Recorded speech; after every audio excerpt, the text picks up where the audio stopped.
Okay, everybody, get ready to get back to the future in the world of RC with this Tamiya Grasshopper that I purchased about a month ago just to relive my young RC days.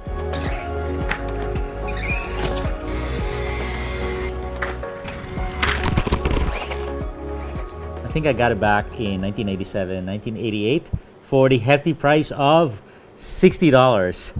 And what's really cool is it's been reissued a couple times and it is now available at A-Main for $94. So not bad. You know, with inflation, this should be like 200 bucks or 250 bucks. So not bad at all. If you are considering this journey, I would highly recommend it. And I'm going to give you 10 key observations about this vehicle. And I'm going to give you a bunch of running video as well. And then at the end, I'll have a surprise for you guys. So what is it? It is the Tamiya Grasshopper. This was introduced in 1984 at a price of $60, but very well built. They had some other models that were more expensive, like the Tamiya Frog, 200 bucks or something. So they didn't quite take off. But this one, just for the chassis and the motor and the ESC, it was 60 bucks. 60 bucks is a good price. In 2005, it was reissued, kind of redesigned, and said, hey, let's sell it again, since it seems to be selling well still. And they had a couple updates for it, and I'll tell you about them in a second. And then in 2013, they have this candy green edition. So I bought it, and I said, oh man, just like my childhood. And the box is still iconic to what I remember. You know, it's still the same art, what made them famous. They basically had a bunch of line art on white background, and that became the signature of Tamiya. All right, so I'm going to share with you guys 10 observations that I had building this and playing with it.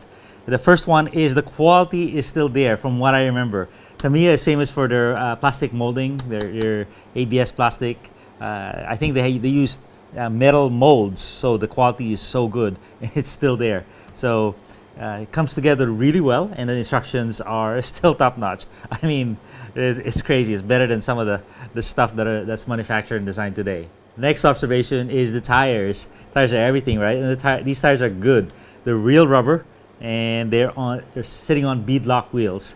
And today we don't even have that on a lot of our cars. You know, they're just on there.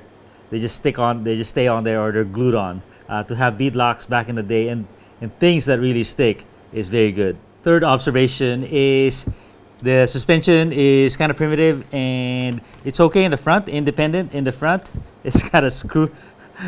You always press it here and it's not going to move because there's a screw there.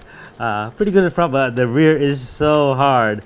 Mind you, this is a lighter vehicle than what was originally spec'd, but you know, they should change the spring rates, but it is really hard on the rear. It's got a 380 motor, and I was like, oh man, 380 motor, I can't upgrade it. I don't have any of those.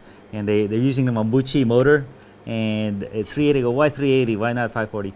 And then, but it turns out it's compatible with a 540. There's just an adapter there. So, and it's got some pretty good get up and go. The 380 motor, what happens is it has a top speed of 13 miles an hour on a 2-cell LiPo, 11 miles an hour on the original nickel metal hydride battery, and it's geared for acceleration. So it's got some good pickup, and 13 miles an hour won't get you in trouble. But number 5, building this, is I recognize that there's a lot of concepts for impact absorption. So a lot of what the Slash did, why it's so durable, is in here, meaning you don't have rigid stuff.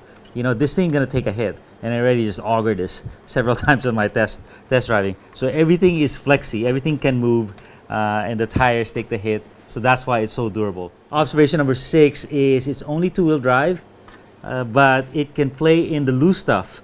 First, it's got a differential, open differential, so it gives it grip.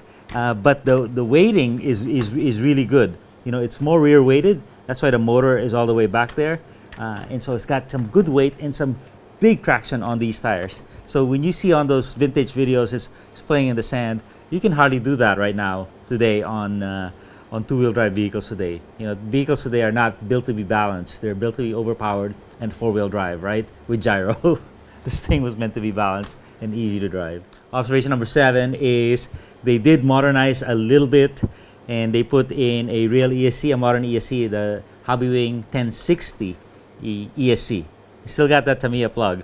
All right, next observation is the plastic gears are pretty good, you know. So I was like, I was gonna upgrade this right away because, you know, while you're in there, but you know, doing the research, they said, no, these are some of the best plastic gears ever made. Don't worry about them. And sure enough, you know, that, you see how smooth it is. Observation number 9 is no body clips. We had something good already, and then, you know, 40 years of regressing, no progress by putting body clips and whatnot. Now we're only starting to come back to this. But this is a hard body, but it's screwed on. It's really cool. And the battery you access from the bottom. Okay, so observation number 10 is it's still fun. They were just years ahead of their time, and this vehicle is kind of like the Traxxas Slash and the Traxxas TRX4, where they're kind of iconic. Also the team associated RC10, iconic that it kind of started. It boosted the hobby. It was so compelling that it got a lot of people in the hobby. So. Still fun, and my surprise is I'm gonna gift it to a friend of mine who saved up for his first vehicle when he was 14, and it got run over by a car on its first run. So hopefully he'll make it on the channel. He's a super cool guy. Let me know in the comments what your first car was, whether you're as old as me and are in the Tamiya generation, or whether you're in the Traxxas or the Actuals and whatnot. But kind of cool. This is still available, still affordable, right? Thanks a ton, everybody.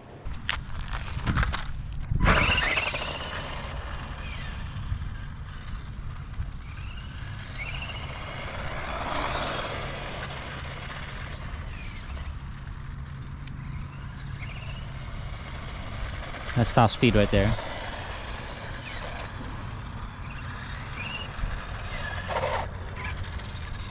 The top speed is 13 miles an hour. 13 miles an hour, my friends.